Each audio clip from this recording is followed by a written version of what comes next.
K Black Boxing, coming to you with another video.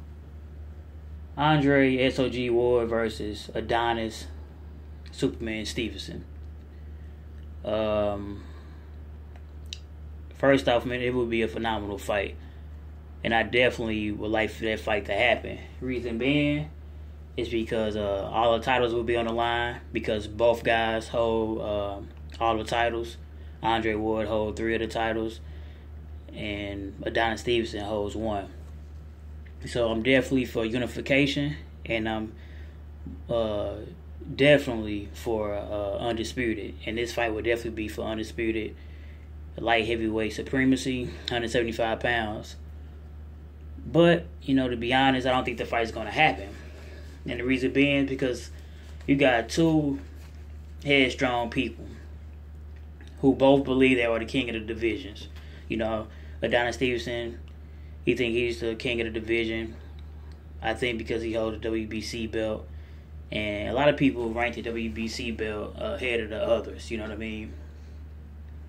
And Andre Ward believes he's the king because he beat the boogeyman of the division, not once but twice, and won by knockout, which is Sergey Kovalev. So he believes since Kovalev had 3 belts, he beat him. He got the 3 belts, so it's a possibility he might believe he's the king just because of that alone.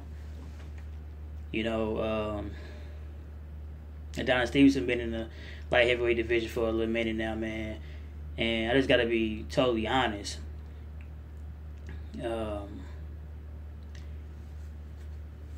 He haven't really lived up to the hype, man, you know what I mean? So to speak. After he beat Chad Dawson, he definitely had in that fashion, knocking him out and stuff, although Andre Ward knocked out Chad Dawson before Adonis Stevenson did. But many people would try to, kind of shit on Ward by saying, like, well, he beat Chad Dawson, but Chad Dawson went down in weight from 175 to 168. Hey, Dawson said he could make the weight. He did make the weight. It just didn't work in his favor. You know what I mean? But afterwards, since Chad Dawson was the light heavyweight champion, he moved back to 175. He fought Adonis Stevenson and ended up getting knocked out.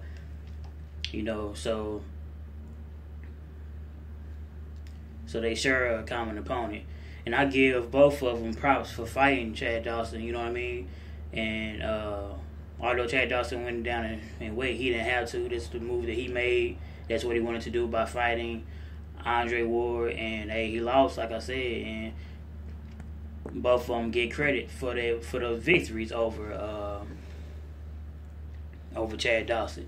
Many would probably say that Andre Ward kind of like destroyed Chad Dawson for real, because you've seen Chad Dawson since then.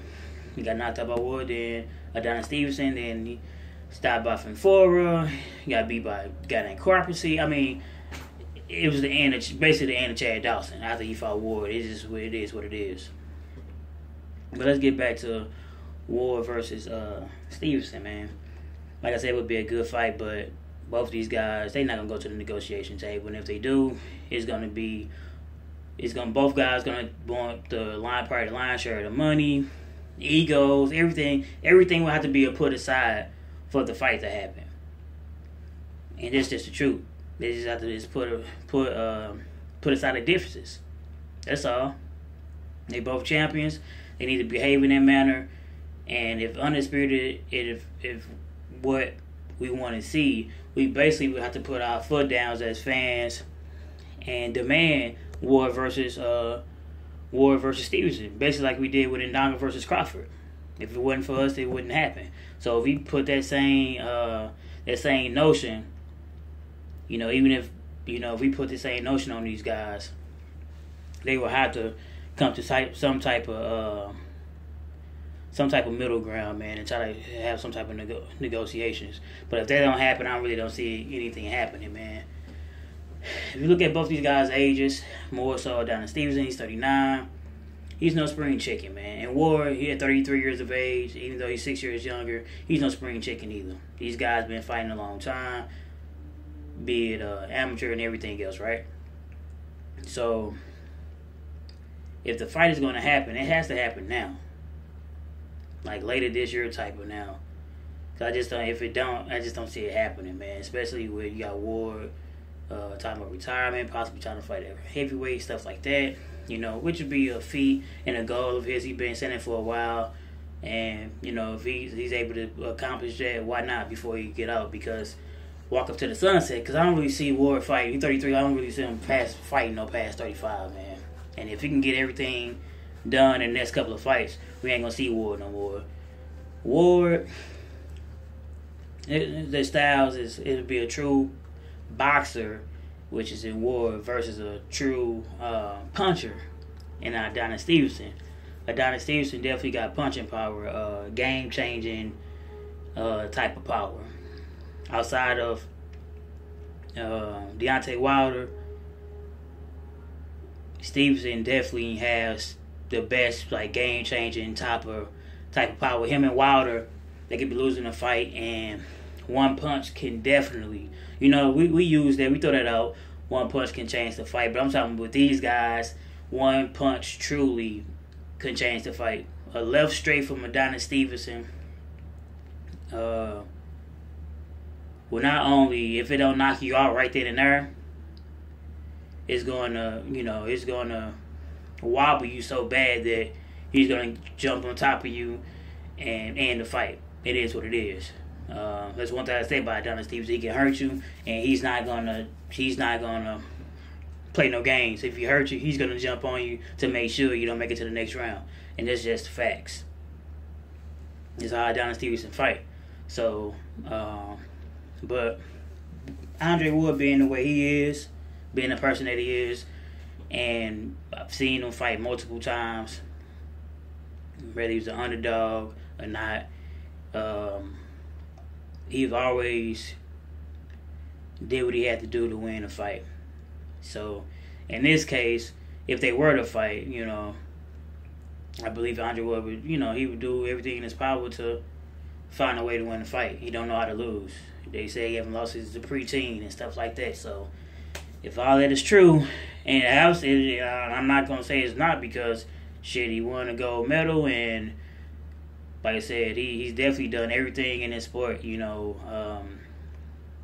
If it wasn't for injuries and promotional issues, we probably would have seen a lot from Ward, man. But even with all of that issues that has happened, we still seen Ward fight nothing but top opposition. You know, he entered the Super 6, and many people try to talk about, like, well, he haven't done this since then. Well, hey, he came in light heavyweight and he fought the best fighter, quote unquote, to some of y'all guys, not named Adonis Stevenson, and not only beat him once, but beat him twice. So hey, he did what he had to do. Even though he's been in the light heavyweight division shorter amount of time than Adonis Stevenson, in my opinion, he done more just by beating Kovalev, because Kovalev and Adonis Stevenson were the man because they had the belts, you know. And if you look at the light heavyweight division now, it's like it's blooming, man. You got a lot of different. You got Sullivan Barrera. You got Joe Smith Jr. Both those guys are actually fighting tomorrow, and I'm pretty sure the winner is going to be in title contentions, man. So, and you got Alida Alvarez, who's Adonis Stevenson mandatory. You got many other light heavyweights, man. You know what I mean? It look like they coming on up. I think there was a dude named Anthony Yard. I think that's his name, man, over in England, man. He's you know, undefeated fighter from England. Like, he's coming, you know, even though he only got about, I think, 10, 11 fights. And you know, but like I said, you got a lot of different guys, man, that's coming on up, man. So the light heavyweight division is definitely turned to a division that is that's promising, man. But Adonis Stevenson, let's go back to him, man.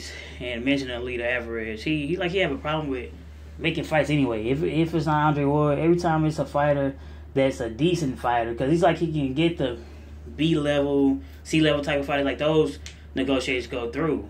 But it seems as if when it's the guys like, let's say Andre Ward, even though he haven't negotiated with Andre Ward, but Sergey Kovalev, like I said, regardless of what, no matter who's to blame, many people, you know, got different sides of who's to blame. But we know the fight didn't get made. But we also know with Adonis Stevenson, he had the opportunity to fight B-Hop. That fight didn't get made. Even with his mandatory Alida Alvarez, I mean, the fight haven't been made yet. He's been in his mandatory for I don't know how long. Even with Joe Smith Jr., I mean, after they was in talks, and that fight didn't even get made. So he has a history of not getting fights made, man, for one reason or another. So him and Andre Ward would be no different. So what's the point of even going that route, man? Like I said, I would love to see it for undisputed supremacy in a division, but you know, we seem like we got two guys going separate ways, man. And about they say, you know, Andre Ward's kind of reluctant, and I don't know why, but it you know, it just seems he's like, well, he had opportunities to work in it, you know, to basically fight Kovalev, you know what I mean? And he basically left things on the left titles and money and everything else on the table. It didn't happen. So he feel as if now, like, why try to fight me now? Why try to fight me if you didn't even do what you had to do? And this type of mentality, man. And he felt the same way with Butte, because, you know, that's the reason why him and Lucian Butte really didn't fight, man, because he felt as if all the best heavy 168-pound fighters fought in a Super 6, and Lucian Butte was just basically trying to come up on the winner. He didn't want to answer. He wanted to fight basically a bunch of bums to keep his title, and then fight the winner to try to get some name and some fame. And Andre Ward wasn't having it. He said he felt as if, I'm just paraphrasing myself. It's like he said this. I'm just saying he probably felt as if like he fought the best and the Grand Ole Crown to earn his titles, and you got given the title and fought bums. So. And you feel as if maybe Adonis Stevenson is taking the easy route, and he had to take the hard route in a shorter period of time. So that's just my take on it, man. Even though I think it would be a good fight, be good for boxing, but it seems like as if they go in different directions, man. It seems as if Adonis Stevenson is okay with just fighting mediocre competition. It seems as if Ward might be going to, you know, heavyweight or cruiserweight or whatever the case may be, man. It's like they're just going in different directions, and you know, Adonis Stevenson said he wanted to fight him, but who knows, man? Who knows how everything will turn out between both those guys? But hey, it's a fight I wouldn't mind watching. You know, I just want to put my take on it, man. Ward and Stevenson. But one thing I want to say about Stevenson, man, you better be careful, man. You're gonna fight somebody one day because he's getting up in age. You're gonna fight somebody one day. You're gonna think it's sweet. You're gonna think they look like food, and one of those guys gonna expose you. It's how it is in boxing. And Ward, you know, he already know that even though he's still good, he's not the fighter he once was. You can tell he slipped. You know, in Super 6, he was prime Ward, but like I said, promotional issues, being injured and stuff like that has definitely slowed him down a little bit. But the second Kovalev fight, he definitely was the best Ward I've seen, you know, since he been back, since he fought Paul Smith, Alexander Brand, and Sullivan Barreva, even Kovalev the first time. This is the best I've seen Ward. So, since he's at this moment, he probably going to take maybe 2-3 more fights, max. And, shit probably going to ride out, you know, until the sunset, man. K Black Boxing signing out. Like, comment, subscribe.